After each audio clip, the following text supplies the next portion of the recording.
रावलपिंडी से लाहौर, मुल्तान, कोहाट, पेशावर, हैदराबाद, कराची और कोयटा समेत दीगर शहरों को जाने वाले परदेसियों ने ईद के लिए ट्रेन के टिकटों की एडवांस बुकिंग शुरू कर दी है। परदेसी छुट्टियां शुरू होते ही अपनी अपनी ट्रेन पकड़ लेंगे। हम 2 दिन पहले भी आए हैं, टिकटें नहीं मिली हैं, जिसकी वजह से लोगों ने एडवांस बुकिंग की, रिजर्वेशन नहीं हो रही है। ट्रेनों में आजकल जो वैसे ही बहुत रश होता है, रश के अंदर इंसान फैमिली को नहीं लेके जा सकता। रेलवेज ने मुसाफिरों के रश के बाइस खुसूसी ईद ट्रेनों का ऐलान भी कर रखा है। रेलवे हुकाम के मुताबिक अब तक ईद के लिए मुख्तस 95% टिकट फरोख्त हो चुके हैं। खुसूसी ईद ट्रेनें 26 रमजान से चलना शुरू होंगी। यहाँ से जाएगी कोयटा के लिए 26 तारीख को, तो इस तरह एक दूसरी गाड़ी चलेगी पेशावर से।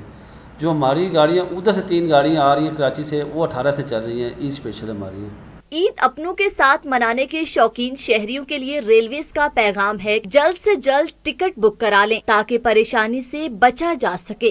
परदेसियों ने ईद अपने घर मनाने के लिए ट्रेनों की एडवांस बुकिंग अभी से शुरू कर दी है। उनका कहना है कि एडवांस बुकिंग से न सिर्फ सीट बआसानी से मिल जाती है, बल्कि आखिरी अयाम की खवारी से भी इंसान बच सकता है।